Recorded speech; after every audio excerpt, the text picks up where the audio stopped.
Hello again, and let's talk about neurology. Neurology on the test, it's not a major topic, but at least you will see a couple of questions about the major ones. You shouldn't miss stroke.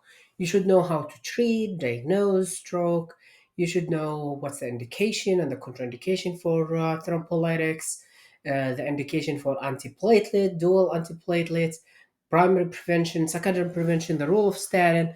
Those questions will be straightforward questions and will be all the time on the board. So get ready and prepare yourself. Seizure, like first attack seizure, one of the question will be asking if the patient has first time seizure. Do I need to do any kind of a workup? Yes, every first seizure you need to do the CAT scan or imaging, EEG, and CBC with the basic labs and electrolytes. That's like to start with. That's the basics you can do. One of the question will be about a psychogenic seizure. You should be able to identify the psychogenic epilepsy. They may give you in the test a patient that who was closing his eyes tightly. He was doing some kind of contractions on the floor, which is maybe the family will describe it as a convulsion, but in the deep description and detail, it's not. There is no post-ictal, there is no urine or stool incontinence, so it will be more clear there. And this kind of the questions that they want you to pick up the psychogenic one. Um, convergent disorder, you need to understand that this is not fake. This is a true neurological finding, but that not explained by a pathology. So you try to do physical examination, you find at least one neurologic symptom and sign is lost, but at the same time no pathology can explain that. It's not a multiple sclerosis, it's not neuromyelitis optica, it's not a stroke, it's not a seizure, this and that. You run your test, then you end up by convergent disorder, and usually there is some kind of a stressor there. Migraine, one of the hot topics on the test. They may ask you about the type or subtype of the migraine.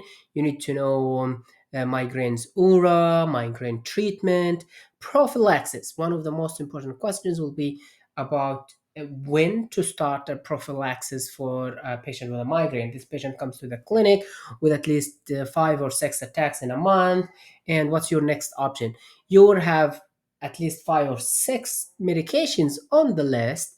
Usually, you need to be careful with the side effect profile. They may give you an EKG with a patient heart rate around 50s. Then you're not going to use beta blockers. Or maybe the patient is obese, and one of the options will be there is topiramate, because that's also will help the patients to lose some weight. Maybe there is some anxiety, depression disorder, then a tricyclic antidepressant. So you need to read the whole picture, and when you decide which one is the beta you're going to use. Botulinum toxins also shown to decrease the frequency of the attack and improve the quality of life. It's one of the options there. uh, Dementia. Dementia, you need to know. Usually, the question is more about the diagnosis, but of course, you need to know that every time you have a patient with memory problem, is this is dementia? Is this minimal cognitive disorder, or is this is a delirium? Then the next question, we need to run some blood tests. Those are also basics in dementia, like TSH, syphilis, and basic labs and CBC. Then it comes the question about dementia and Parkinson, dementia, Parkinson plus disease.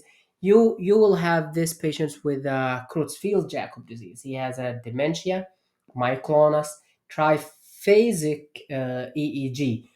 That's again Creutzfeldt-Jakob disease.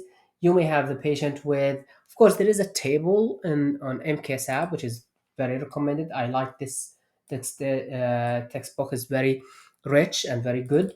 Either you can go for the full series, or you go only for MKSAP basics, and you read that, review that before the test, keep yourself updated, and that will be really so. Go there and see the table for patients with different definitions and diagnosis of like delirium, minimal change, dementia or memory change disease, Alzheimer disease, vascular neurocognitive disorder when there is a history of a stroke or focal neurological deficit, maybe aphasia, pseudopulbar, dementia with Lewy body, that's Lewy, so they have eye or visual hallucination, and there is some kind of mild Parkinson disease, including the gait difficulties and postural instability, those signs from the Parkinson, but also there is the dementia and the visual hallucinations. There is also the frontotemporal lobe, so the patient more have behavioral problems. There is the normal pressure hydrocephalus that has the triad of dementia, shuffling gait, and urine incontinence. There is Huntington disease, with this there is the chorea, young age. There is the progressive supranuclear palsy when there is a vertical gaze abnormality, and because of this vertical gaze, those patients tend to have recurrent falls, and especially when up gaze or in vertical gaze looking. Um, there is, of course, also the chronic traumatic encephalopathy because of recurrent trauma, boxing, people with the athletic ones and aggressive kind of sports, and they have recurrent traumas. So also that one you're gonna pick it from the history. Those Parkinson plus, or what we call Parkinson's plus, like multiple systemic atrophy or Shea-Drager, those patients has postural hypertension, of course, advanced age, maybe ataxia, and MRI will show the necrosis in the putamen and cerebellar atrophy. Uh, Supranuclear, again, dementia with Lewy body, and that's the eye or visual hallucination. And there is medication induced Parkinson, that's in a category of Parkinson when there is symmetrical dystonia or symmetrical uh, um, muscle uh, problems, like you see on the Parkinson, slow gait, and the rigidity, and that will be more symmetrical in the drug induced. And the treatment, once you stop the medications, those patients should improve. Um,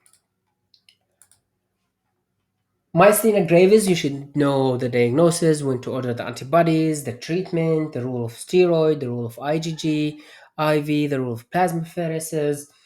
Multiple sclerosis and MS, yes, one of the we'll say very hot topics. Either in the symptoms, you need to know those special signs like Lerme sign, pseudo relapsing or pseudo exacerbation attack when the patient has a fever or high temperature. Um, Treatment for relapsing remitting, the role of the treatment for maintenance therapy, glatiramerate, and or either interferon and terphenomide. Um, Always there is some changes there, and you need to keep updated with that. There's some questions about MS, about the complication or sequela of the multiple sclerosis, like if the patient has mobility disorders, what's the best answer? Will be those dalfambrine. If the patient is depressed, then will be SNRI and SRIs. If the patient has fatigue, the answer will be amantadine. Um, the role or the importance of smoking cessation and vitamin D. Will decrease the attacks and the relapsing attacks for those patients. The vaccination, they need to be a flu vaccine annually. That's one of the things.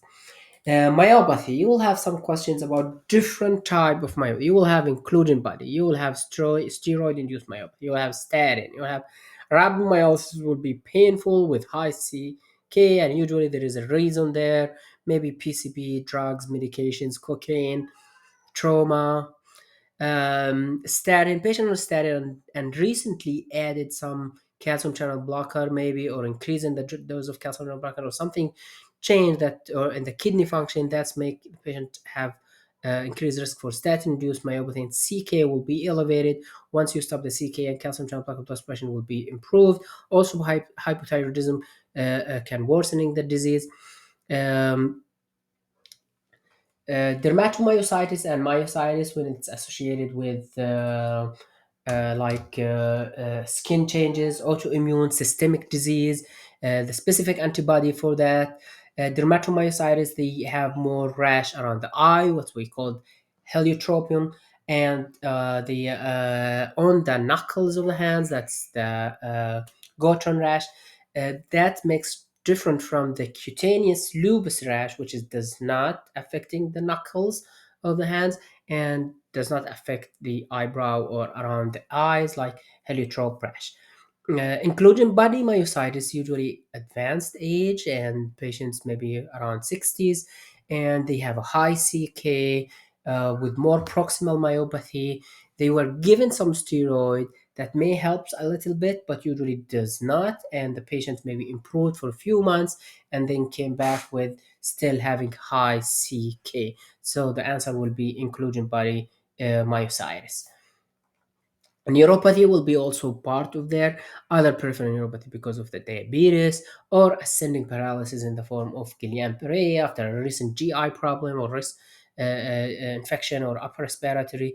CIDP, the chronic form of Guillain-Barré, but patients has more motor and sensory. SAM, sensory myopathies, neuropathies, and also MAD-SAM, which is mixed or combined motor and sensory. In neuropathy, they have their specific antibodies. You can look with the EEG and EMG, nerve conduction test, biopsy, and they're not going to ask too much of the details, but usually you're looking for the diagnosis here. Those are other types of another table. Also, you're gonna find an MKSAP. You can look there and find. Um, I will say review those tables before going to the test. It always very helpful.